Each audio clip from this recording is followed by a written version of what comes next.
Today's video is for those of you who use electroculture in your garden now, or maybe you're just curious about electroculture. We installed our garden electroculture system 3 years ago now. I'll put a link to that video showing our complete system setup down below. Today I'm going to be doing some repairs to our electroculture antenna, specifically the Ighina Spirals. Stick around for the whole video because I'm going to talk about some awesome results that we have gotten using electroculture in our garden. About some number 8 bare copper wire at the hardware store. I'm wondering if this is going to maybe be too thick. I started out the Ighina Spirals that I have now. The shape turned out great originally, but the gauge was too thin. It was I used the ground wire from, I think it was number 12 American wire gauge Romex, so that would have made the ground about American wire gauge 14. They held their shape okay, but in the heavy winds that we have here, they bent over, and now they're just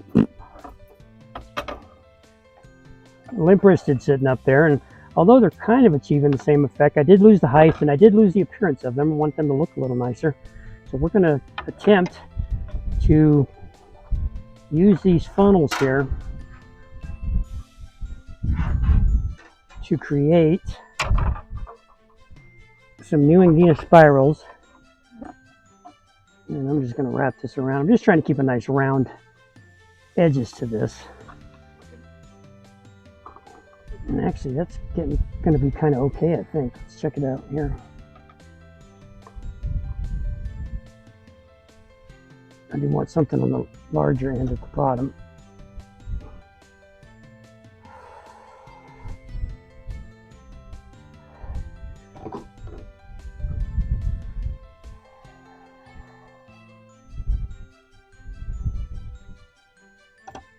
So this is by no means precise, and honestly, you know, I know people do things to these great geometric progressions and all of that, and I don't know, I'm getting results with what I've got, so I'm going to stick with that.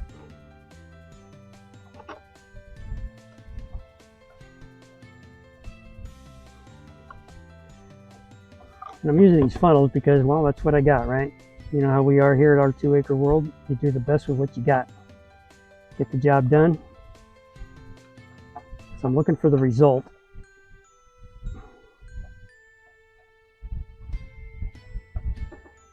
All right, I don't know if I'm going to have enough for 2. I don't need 2. I do have 2 up there now.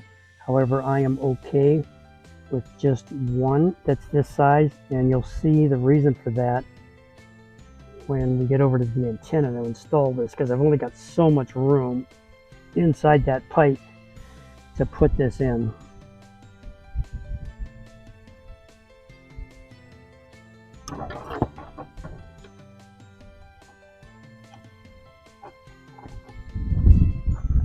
And you could use a funnel or, you know, whatever you got. Just get creative and, you know, just figure it out. Think outside the box. Don't worry about convention too much, and it's got to be these proportions and all that, because at the end of the day, we're grabbing the electromagnetic energy out of the air that's naturally there, and we're giving it an antenna to grab it and let it go where it naturally wants to go, which is going to be ground. And that's going to help our soil. I'm digging that. Look at this.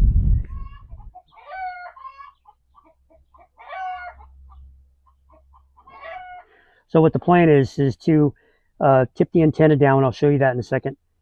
And then remove the other antennas that are weak and bent over and install this one here. And the more that I look at this, the more that I think that, although this wire is really heavy, the more that I think that it's a really good size considering the winds we have here. I think that's going to. So I'll wait for my son to get back because I need his assistance in getting the antenna down.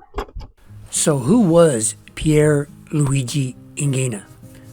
He is a forgotten Italian researcher, the one-time assistant to Marconi.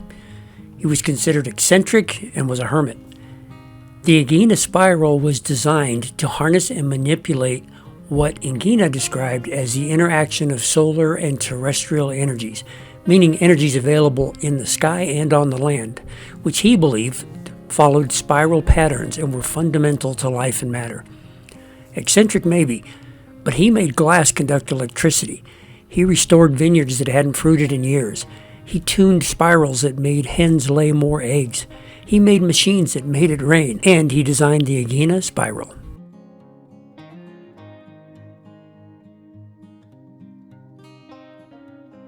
What? Do you want to hold on to the bottom or hold on to the top? Oh, hold on to the top. Okay.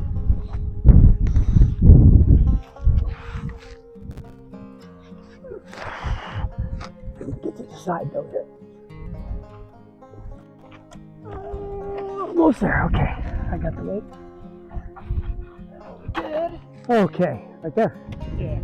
So what we've got is these Ighina spirals here, and you can see where they were a good shape, but they just curled over.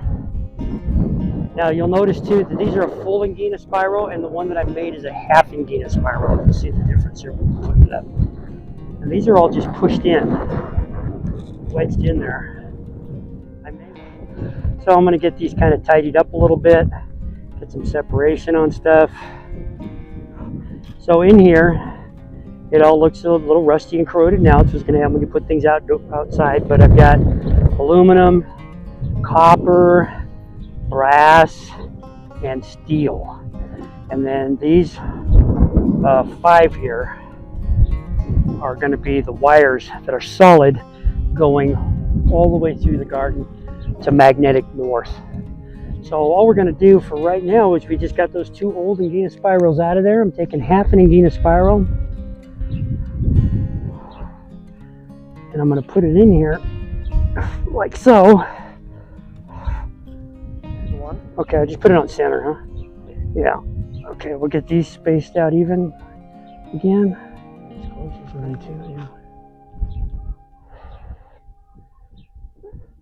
Okay.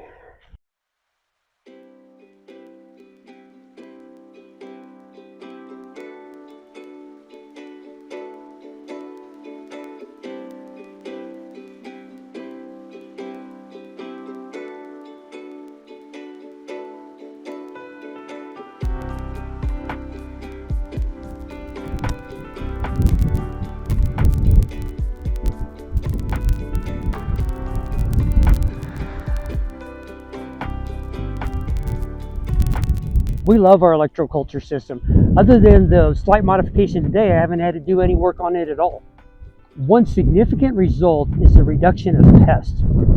It's the last week of July, and so far we have not had one squash bug, not a single solitary one, where we normally have to pick them off the entire season.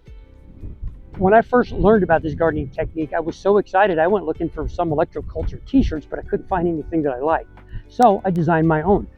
If you're an electroculture enthusiast and want to strike up a conversation about this unique way of supplementing your garden, I have several designs that you can get on t-shirts, hoodies, hats, mugs, totes, and more. I'll put a link down below for my electroculture swag. To see our entire electroculture system installation from start to finish, check this video out next. Thanks for watching. Now go grow something. Acre World gives us a simple life.